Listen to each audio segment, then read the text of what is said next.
are back with another podcast coming at you live once again on Tuesday, just like we were live last Tuesday. It is No Sugar, No Cream podcast. The spirit of Deborah is starting to come out of me. Guys, hope you're having a good day. We are here once again. I'm Seth. This is Tim. And we got another great podcast for you today. Apologize for last week. We had a little bit of a sound issue. So just double check and make sure our sound is okay here. And we will get into it.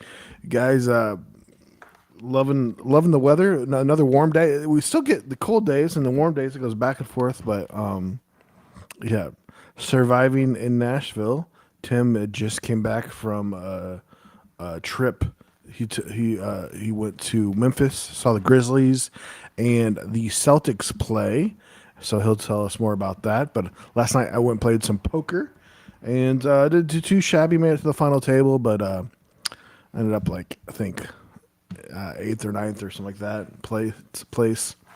But I did played halfway decent, enjoying the poker as always. Tim, welcome. Welcome to the podcast. Yes. So glad to be here. Glad to have you. Checking our sound so we don't have the problems last time.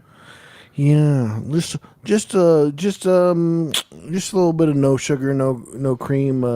Hiccup. Hiccup. This happens. It happens. Yeah. But well, this is number 37, I think. Veteran. control. How many has Joe Rogan done? Well over 1,000. Yeah. So we're just babies. We're just little getting started. babies. Yeah. We're just little babies. Just a little baby.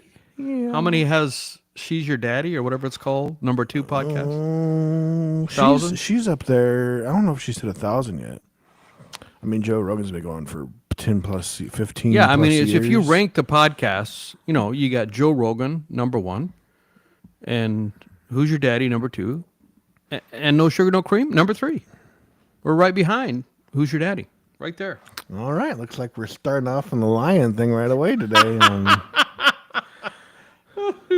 The comments said during this podcast do not hold to everybody in the room.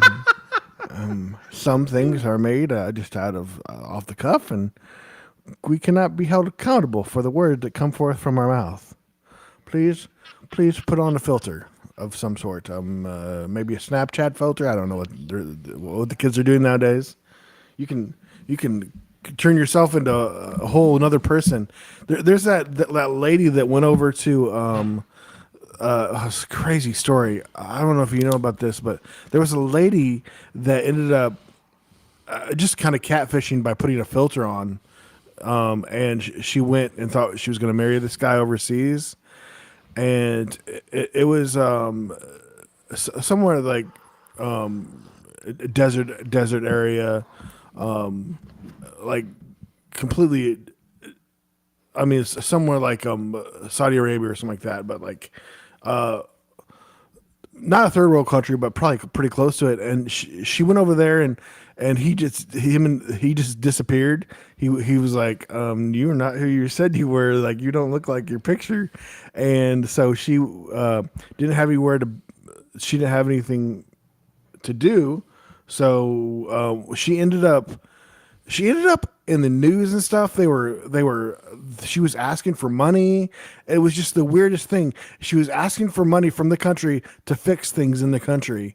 It was the weirdest thing. I'll have to find the clip for you and show you. But yeah, they ended up just like getting her a ticket, and she flew to Dubai, and then I think she ended up back in the States. But it was just a weird situation where like I guess a deranged American goes to another country and like just thinks you can hit up. I mean, it's not like getting food stamps or something. You can't just go to another country and just ask for money. Like, we're gonna fix this country. I need $50,000 by tomorrow, and like she was very confident that she was just going to get money by asking for it. But the crazy part is how nice the people were to her to give her time and to help her, and she made sure she had somewhere to sleep. And I don't know if they got a kick out of her or something, but they probably didn't know what to see. I mean, it was a black lady too. So I don't know. Maybe they don't get a lot of black people probably from the U.S. there, or, so maybe it was a unique situation too. I don't know, but it really was a goofy situation,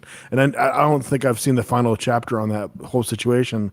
But she was literally, they had all kinds of news mics in front of her, and she was just asking for money, and she wanted to, we're going to pave these roads and do these different things. Yeah, the look you're giving me is the exact right look to give. Yeah. What? I think you slipped into an alternative Yeah, universe. I'm telling you, you're gonna think once you see this video, you're gonna be what? We'll have to, we'll bring it So up the next guy week. laid eyes on her one time. Yeah, He did meet her. Yeah, Did he pick her up at the airport or something? I think she just showed up at their house or something. But they literally First mistake: don't give a strange person your house. yeah. Well, he was planning In on fact, meeting I'm her. gonna move over here. Yeah. So I can. You just don't have to look at my profile. You can see my frontal, Oh my handsome, gosh, look at that handsome majestic face, man. majestic features. Hallelujah. Oh. The angels are singing.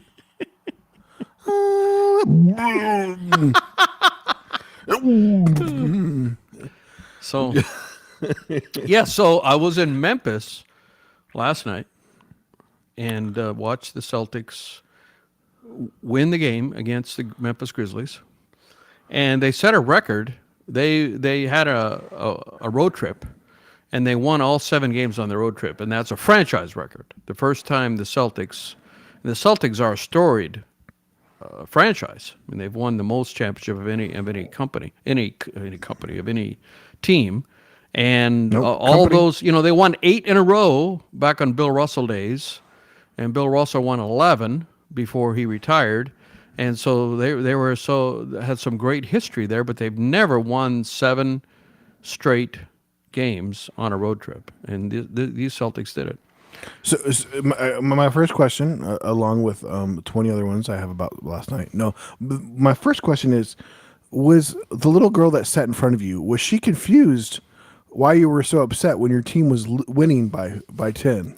What makes you think there was a little girl in front of me? I'm just wait, was that right? Would that be funny? There was a family in front of you. Did you ever? You didn't see me. You watched the game. No. I was like, I didn't get your where We I didn't were know where you behind. were sitting. We were right behind I'm about to pull it Scalabrini, up later and see the Celtics announcers. We were in the 4th row, right behind. Oh, I bet you got a and kick out of Brian that. came over Did and you hear shook him? my hand and said, "Good to see you." No, I'm kidding. He doesn't know who I am. You got me all excited.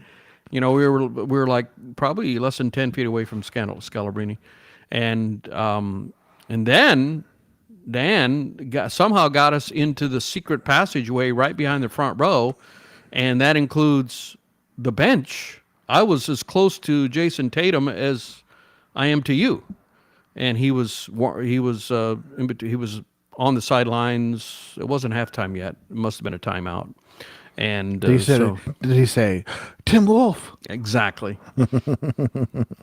And so, yeah, it was 4th row. We were kind of mid-court, not mid-courtish, not right on the mid-court line, but mid-courtish, and we are able to see so close up.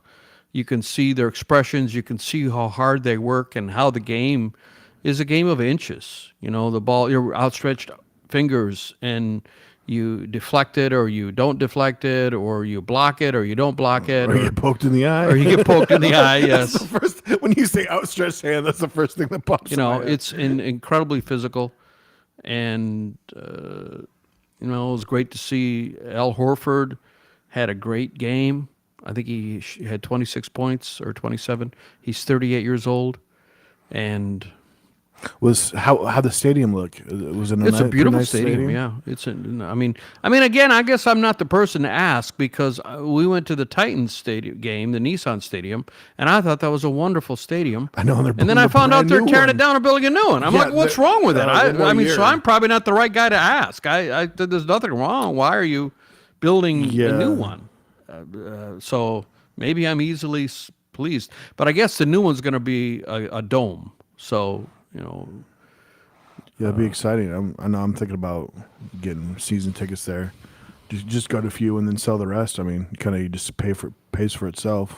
if the team is good, you can sell those Especially, yeah. tickets. But if You the know, I team almost- is not good, Isn't it kind of crazy how it they could be losing. Isn't that I kind of don't know. crazy how I'm they've just been saying. so good and then all of a sudden they're really bad? It's almost like they want to get a higher pick or something.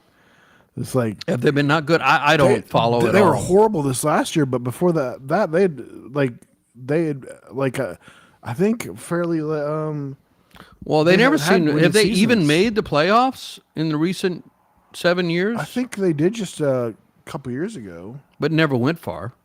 I don't think Not too far, I don't think. so. Yeah, and John Morant was there. He's not too big of a guy. He's about the same height as Peyton Pritchard, who's about 6'2", 6'1", 6'2", and that seems to be about the height of John Morant, their star. But man, he plays with such fervor, and that was amazing. When he was playing defense, he bodied up the Celtics like they'd slept with his wife or something. Like he had a incredible anger. He seemed to be playing with anger. And Dan mentioned, yeah, he's kind of street. I mean, last year he was suspended because he did videos with him with guns multiple times, and the league suspended him. So he's a little bit, gangster, a little bit, I guess. I don't know what he came from, but he came. I could see that in his facial expressions and the way he carried himself. He's probably not a guy I'd want to cross. He seemed pretty tough dude. Not too big. He's only like 6'2", maybe. Not a big guy, and very slightly built. Like Peyton is about the same height, and Peyton Pritchard is much more stout than he is. He's very slight build, but a heck of a player. John Morant's a heck of a player. So, yeah, and the Celtic, and then what else? Let's see. Derek White set a record for the most threes in a season for a Celtic.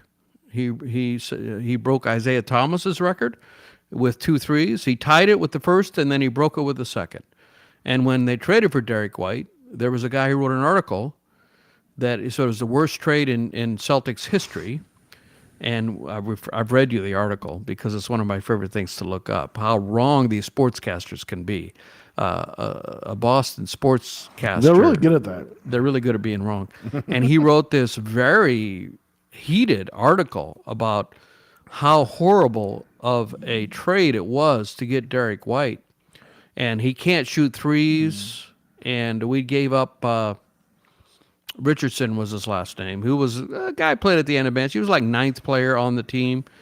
Josh Richardson was his name, and he was supposed to be a 3-point shooter, and we traded him, but he wasn't getting a lot of playing time. And now look at it. I mean, Derek White broke the record. And of the teams that I saw the list of players who was on that list that were behind him, Josh Richardson was nowhere on that list, the guy we traded for, Derek White. So, and I don't even know if Josh Richardson is even getting any playing time. And Derek White was being touted as a possible all-star this past year. The only problem is usually they only give a team 2 all-stars. It's really hard to get 3 on one team unless you're just dominating.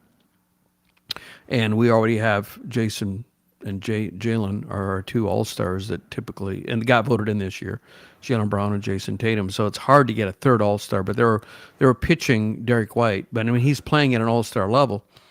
But unfortunately, we have 2 other players who are in. And worst trade in the history of the Celtics, though.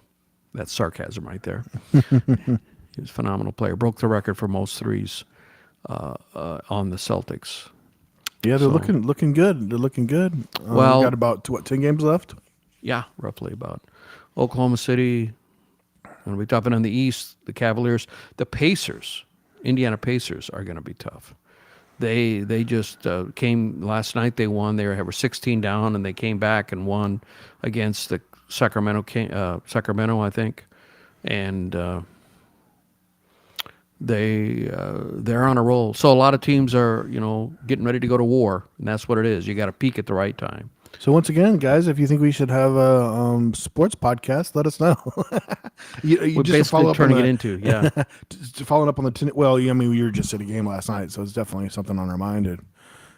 Yeah, I really enjoyed. Yeah. And before we leave that, yeah, there was right in front of us was a family of a husband and wife, young family, and 3 kids. And the 3 kids were probably oldest, maybe 12. And Dan, they left early.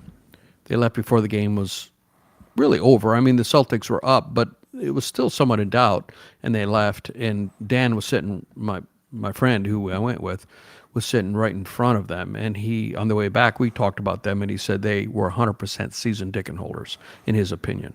He said that young kid, knew all the players and knew their backstory. Oh, wow. Because he could hear him talking, I guess. And Dan's the most friendly, outgoing guy I've ever met in my life, and he was probably talking to them, which he does. I mean, he met the vice president for the Madison Square Garden. He gets free tickets to go to the Madison Square Garden. And he just meets people, and they like him. He's a likable guy.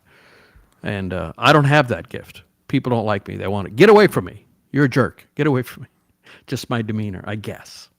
And I so appreciate that you tolerate me, nephew.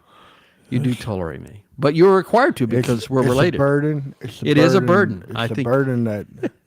No, you're great. I enjoy our time together. I was going to follow up with the Tennessee Titans. I was mistaken. The last 3 years they've had a losing record. So after COVID, 22 they were 7-10, 23 6-11, and then 24 3-14. Ooh, that hurts. Ooh, that yeah, hurts. That's got to be the worst. What game? We went to a game together. Yeah, I think, and I went to 2 games, right? Well, that was pre-COVID, I think. And I remember I was playing. It was, of course, Sunday. Of course, it was a Sunday game, and I was playing in church in a worship band, and so I didn't get there till halftime, basically. But we were just going for the experience. And as I was walking in, people were walking out, and they go, why are you coming? People were literally, that I didn't know, watching me come in, saying, why are you coming now? We're down by 2 touchdowns. Like you got there as quick as you could. It was like, man, don't you enjoy the experience? So, people were leaving, a bunch of people. I mean, a bunch. I love getting some good grub. There's food there that you can't get a lot of times, like the something food. unique. Memphis you barbecue is food. famous. And, oh, man, Dan took us back behind that I don't think we're supposed to be, but he talked his way into you go and there's a path right behind the first row that you're only supposed to get there if you're on the first row, because that's how they get to those seats. And you literally walk right behind the Celtics bench. I mean, Jason, like I said, I think I said that already, but I'll repeat it.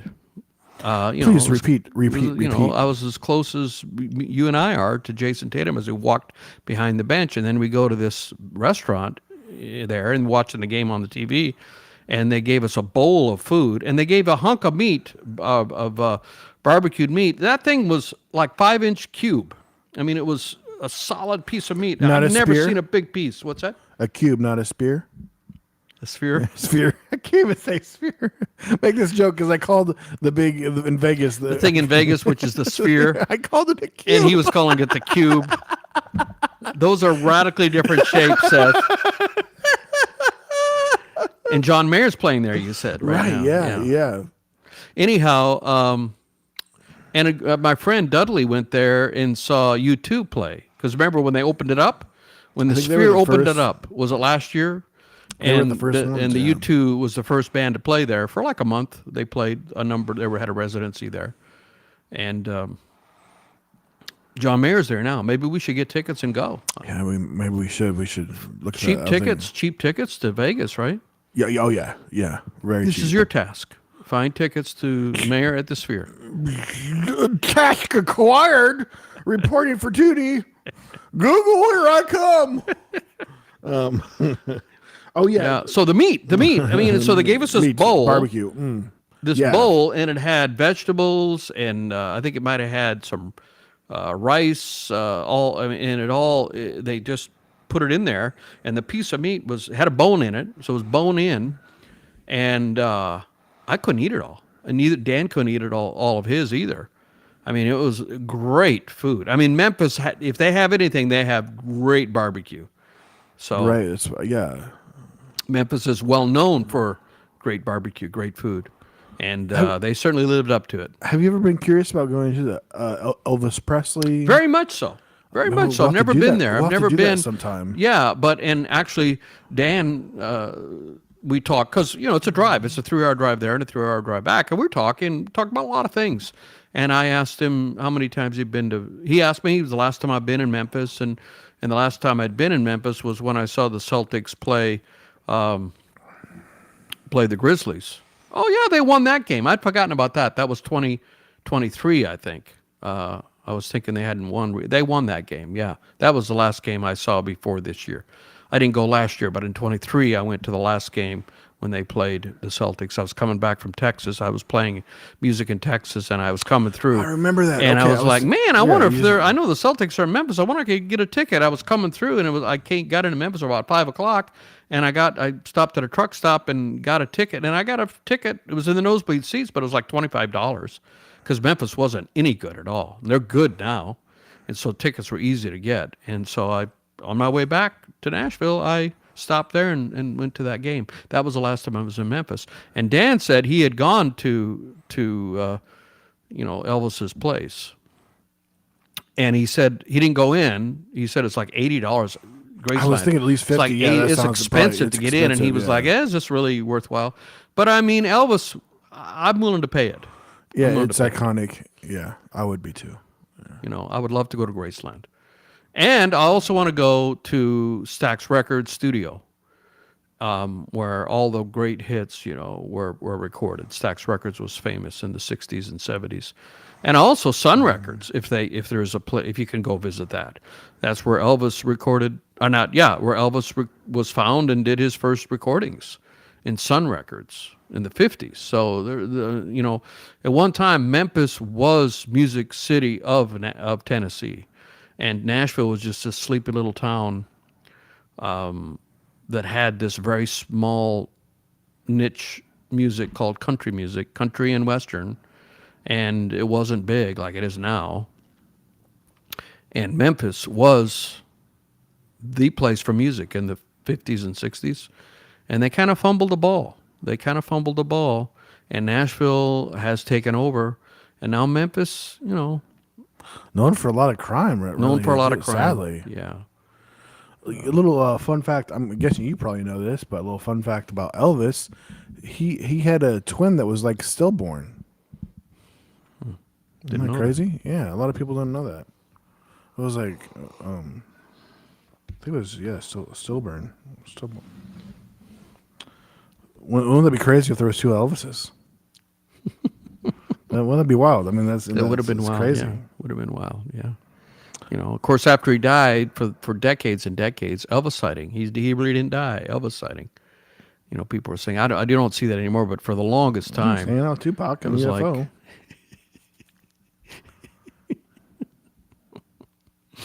yeah, and there's even saying that the Doors, what was his name, Jim Morrison. They're saying he's alive somewhere. That's probably not. You probably don't know the Doors, the band, the Doors, Jim Morrison. The name rings a bell. I mean, they have a lot of famous songs, right? Yeah, they did. They do or did. He died, drug overdose. Elvis Presley had a brother named Jesse Garon, Garon, Garon,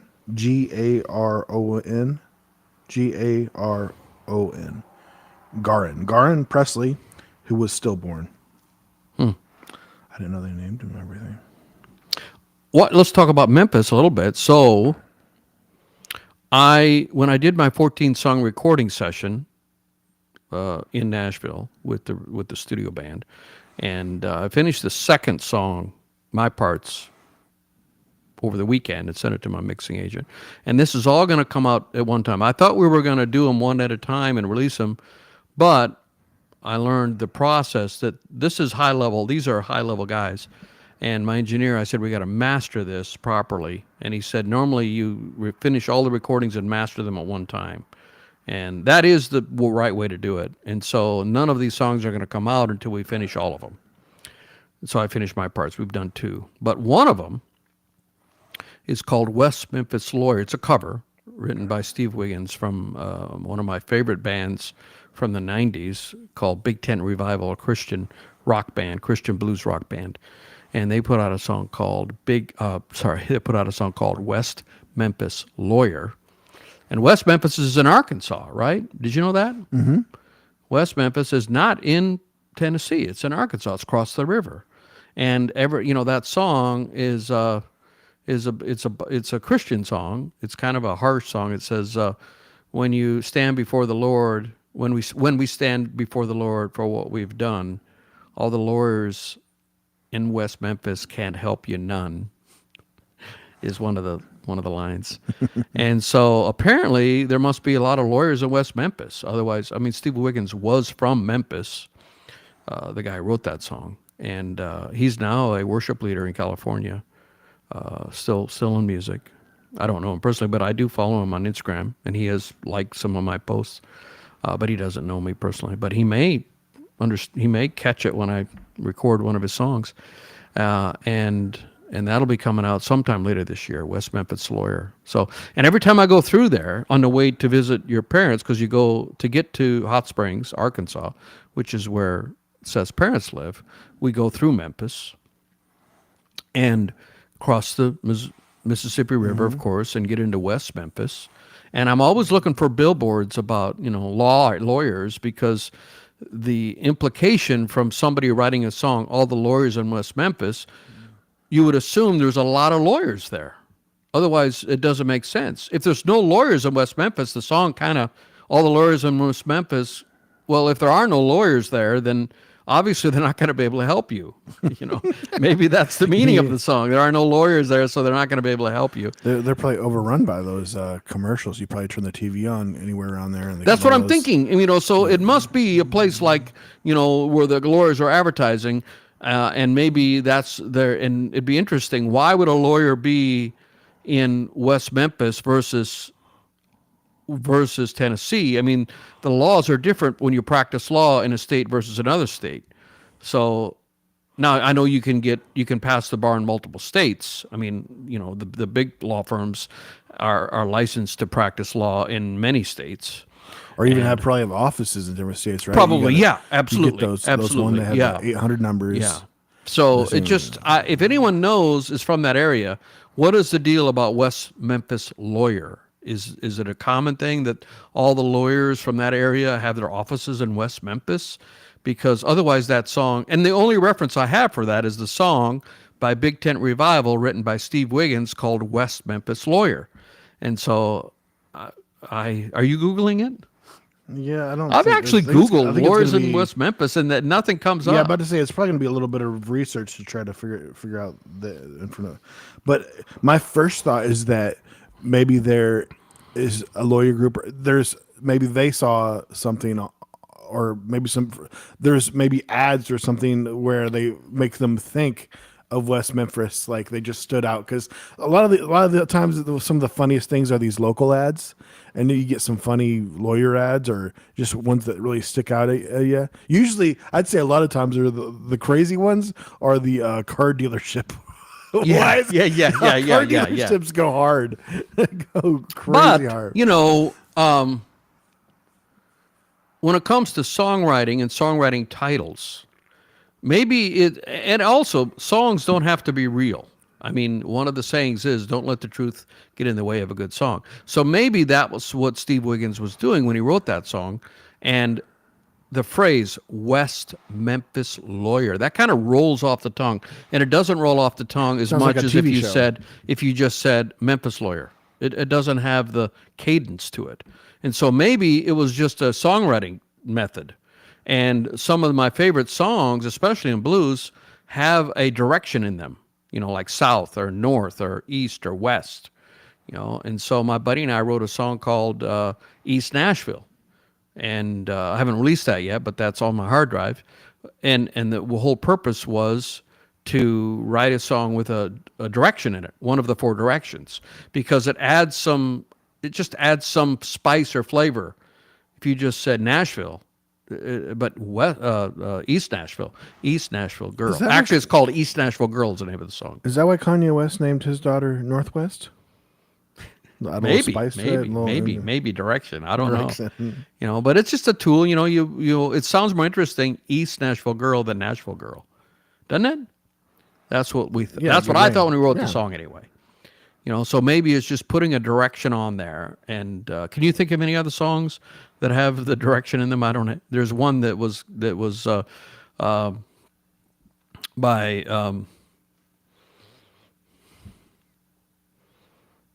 Johnson, the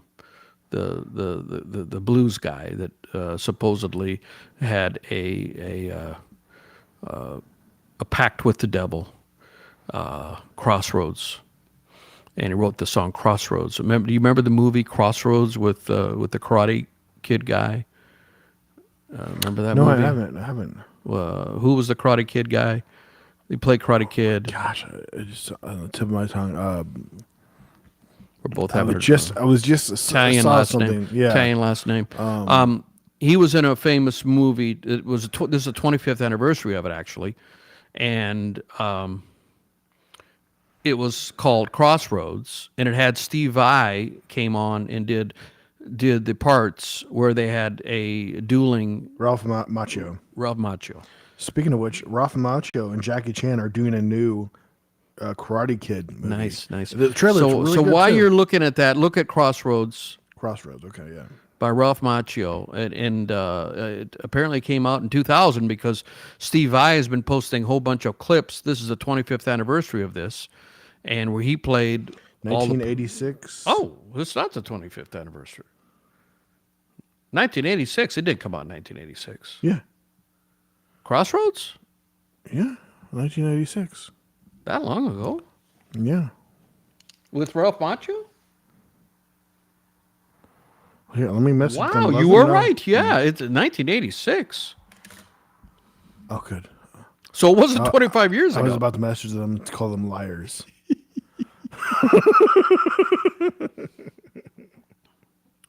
Maybe I got the years wrong. So that would be. So what about this movie? Okay. It's about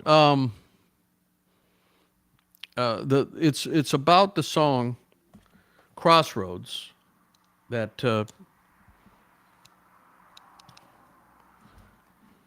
okay. Now you're gonna force me to. I am forcing Tim. I have a gun to Tim's head right now. I am forcing Tim to do whatever he's doing. I'm not sure what's happening right now, but no, I'm kind of curious. Is it supposed to be a pretty good movie? Someone gave it Roger Ebert gave it 4 stars. Robert Johnson was a blues artist, very mystical guy that was a phenomenal guitarist. And there was a guy who back then there were musicologists and historians who wanted to record this strange music called blues that was only being enjoyed by the African American group. And so these white, like Smithsonian history guys would go out and try to record them and had a portable recording device to record them. And this guy came out and recorded Robert Johnson into 28 songs, and that's all that exists because he did 28 songs. And there's so much mysticism about him. The rumor is that he sold his soul to the devil, and that's how he got so good. And that's what they said, because he was a mediocre player. And then he went. It's a bad idea to make those kind of deals. Yeah. With the devil. It's not a joking matter. I want to do it. Hell is real. and the only way to salvation is through Jesus Christ, and that's not a joke. If any of you want to know more about that, just reach out to us. We can help you with that. Anyway, so he went away. He was a mediocre, mid-level guitar player, and he went away for a couple years, and he came back, and he actually studied and practiced, and he was like the best guitar player in the world. And they said, how could that transformation have happened other than he sold his soul to the devil? And so a lot of mysticism around him, and he wrote songs about voodoo, and his song went down to the crossroads, and he talks about talking to the devil, and so that's the name of that movie. It reenacted that. I don't think it ever mentions Robert Johnson, but Steve Vai played guitar, and so in the movie, it's like The Devil Went Down to Georgia by Charlie Daniels, and played a fiddle contest. It's similar, except it was a guitar contest, and it played off of the Crossroads with Robert Johnson, although Robert Johnson, I don't believe, was even mentioned in the movie. And Ralph Macchio played the guitar player, and he had a battle with Steve Vai, who played the devil, and they literally had a dueling thing. And Steve Vai actually played both parts, and Ralph Macchio was just pretending to play. But Steve Vai played both parts. Steve Vai is a phenomenal guitar player. If you know who he is, I mean, No. yeah, Steve Vai is one of the best guitar players in the world. I mean, now he's probably in his 50s, maybe 60s, but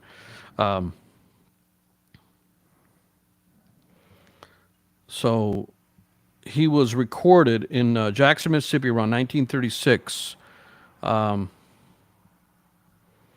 he got recorded in 1937. And he died in 1938 at the age of 27, which is an age that many music stars have died. The 27 Club, have you ever heard of that? Yeah. Jimi Hendrix was in the 27 Club. Janis Joplin was in the 27 Club. Kurt Cobain was 27 when he died. There's a whole bunch of people that were in Sadly, the 27 the number's Club. getting smaller now. So, so people like that the number, like the people are even dying at a younger age. A lot of famous most of people. those were substance abuse, that sort of thing.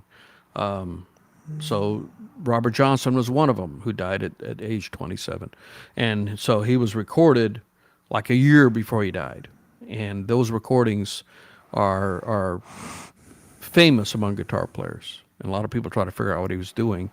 And like Jimmy tried to figure out what Robert Johnson was doing, and said, this part is impossible to play.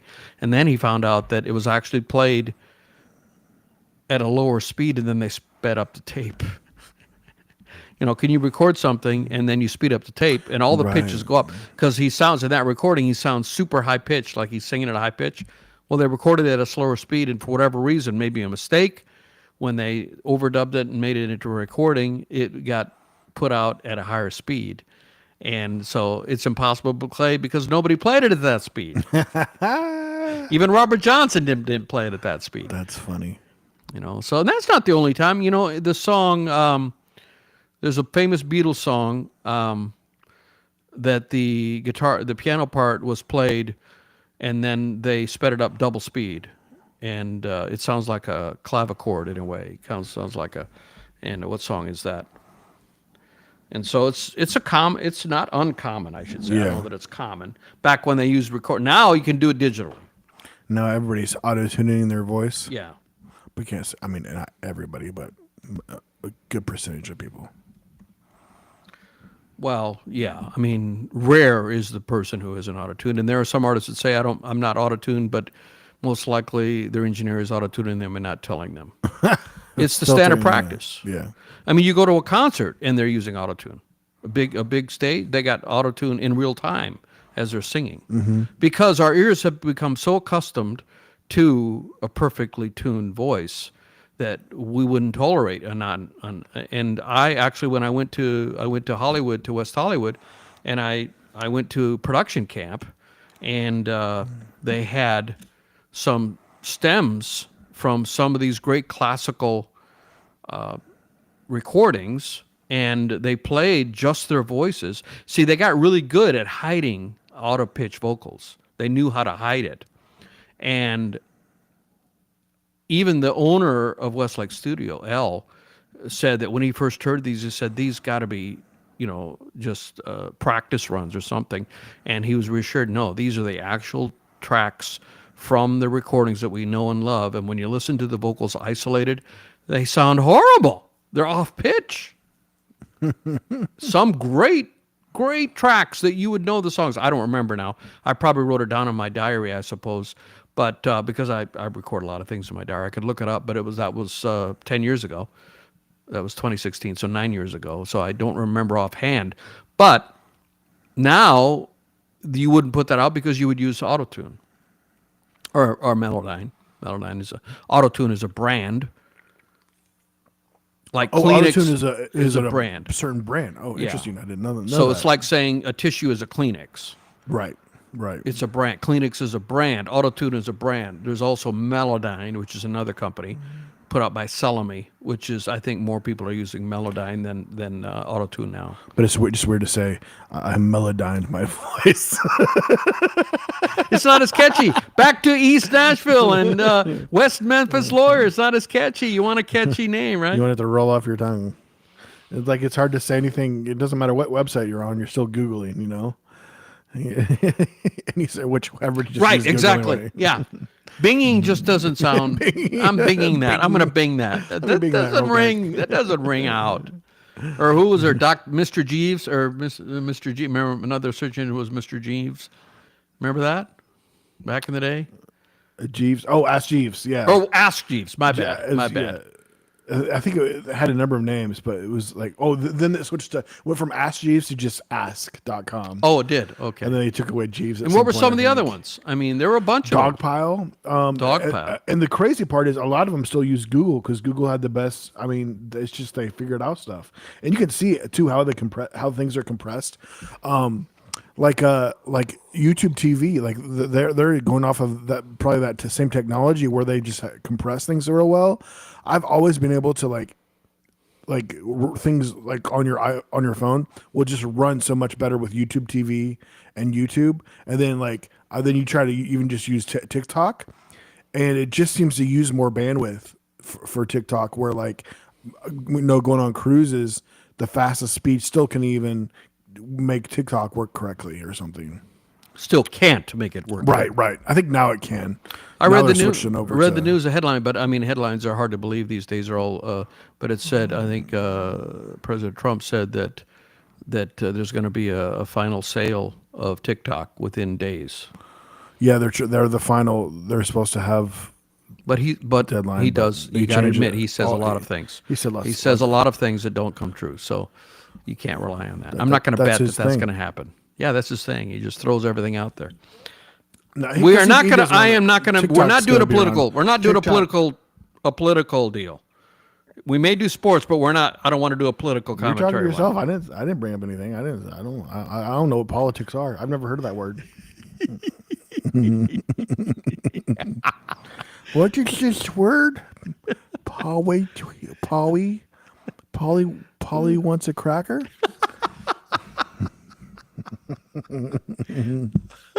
No, I need a cigarette. Tim, do you have my cigs? I know you went out of town. Did you happen to go get some cigs for me? I didn't go to Kentucky. I'm sorry, Deborah. Do you know I need my cigs to keep my health up? Got to stay in shape. I didn't go to Kentucky this time. I went to. How am I Memphis. going to live to be 120 without my cigs? I don't know, Deborah. There's a study out there on this. It's true. You're still not believing the conspiracy that cigarettes kill you, do you? Tim and his conspiracies. Conspiracy.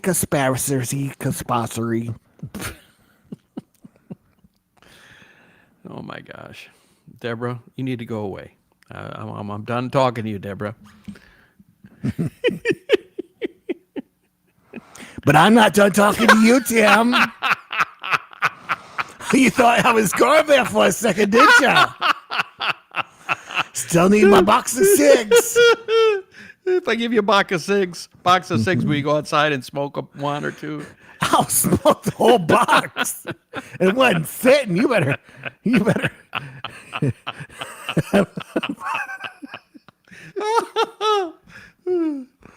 Oh, sorry about that. Deborah just a little takes low over on sometimes. cigarettes. She just takes over.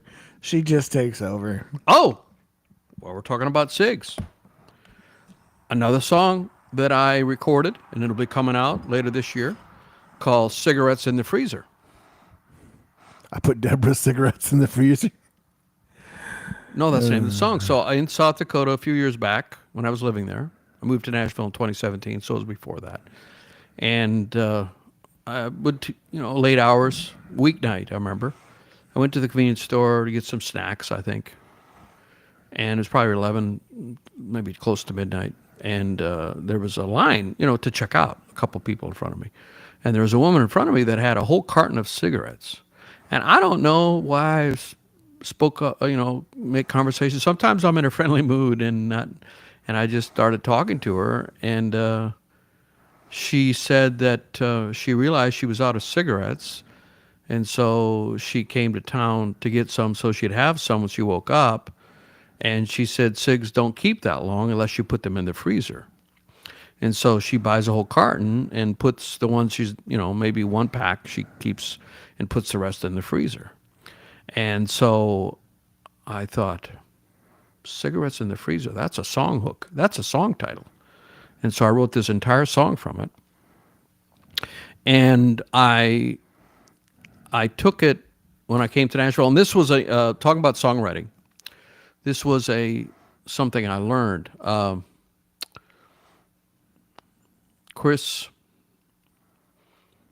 remember him? I can't think of his last name now, but he married a woman from my small town in South Dakota, and he's a #1 hit songwriter. Written a number of big hits, and he once was giving a lecture that I attended, and he said, getting critiques on your songs is kind of like kissing your sister. It's okay if you do a little bit and you do it lightly, but if you do it too much, there might be trouble.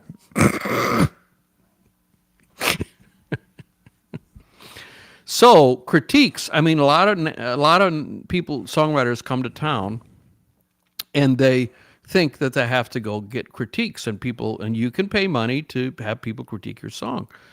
And Chris actually read some of the critiques for this one of his songs, and they were horrible. I mean, they were not horrible. They were scathing, and the song went to #1. The song went to #1.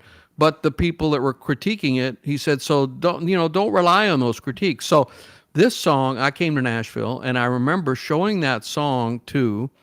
I was going to every Monday night. I was going to an event at Vanderbilt, and they would have publishers come in, and part of the deal is you could submit your song, and they listen to your song and give you some critiques. And I played Cigarettes in the Freezer, and it went over like a lead balloon. People didn't like it, so I kind of put it away and thought, well, that's not a good song. And then it came time to do this recording session, and I needed to we're going to do all day. And I knew I prepared 17 songs.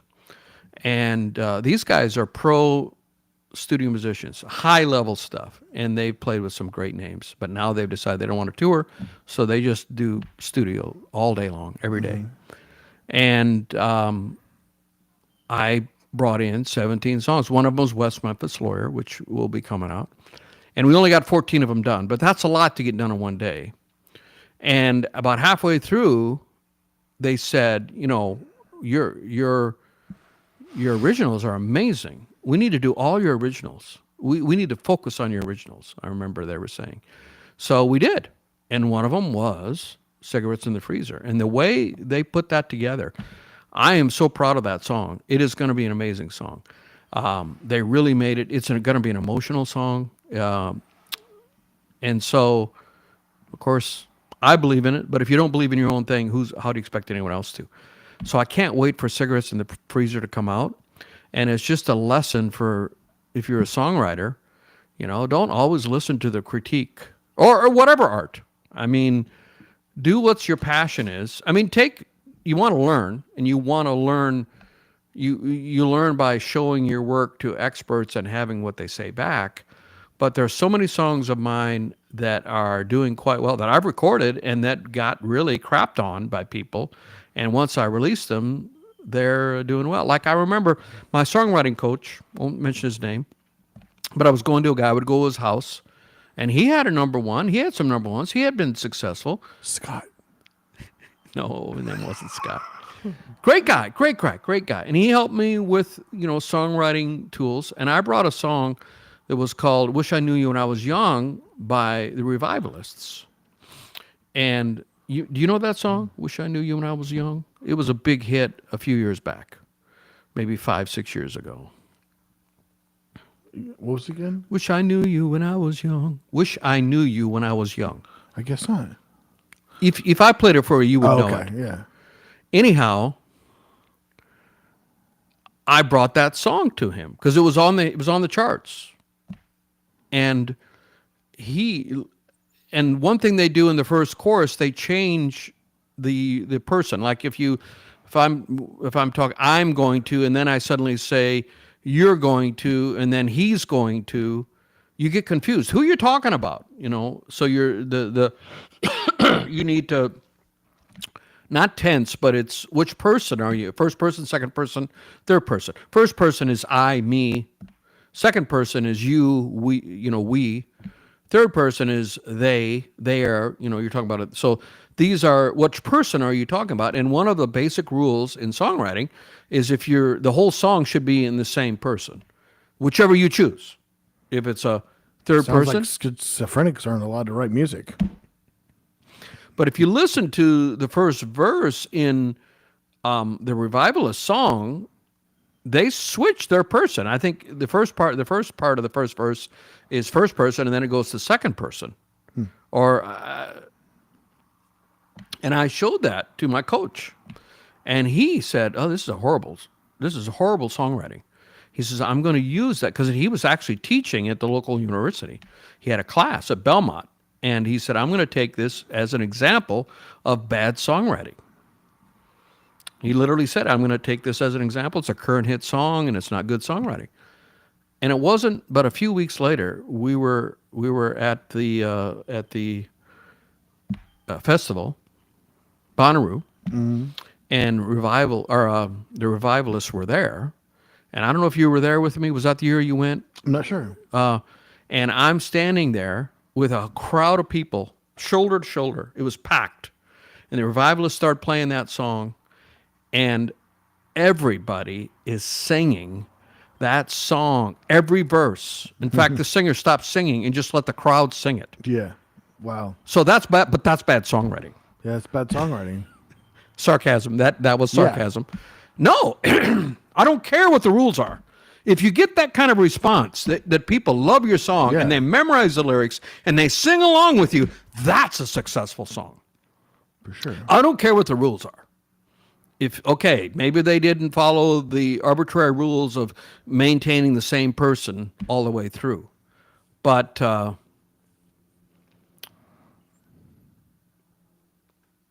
rules don't matter. Listeners don't say, "Oh, I'm not going to like that song because he changed the person." Rules are meant to be broken. So that goes back to, listening to critiques. You don't want to do too much. It's kind of like kissing your sister. You don't want to do it too much. I wonder if that's why my sister doesn't talk to me anymore. You don't have a sister. That's why she doesn't talk to me anymore.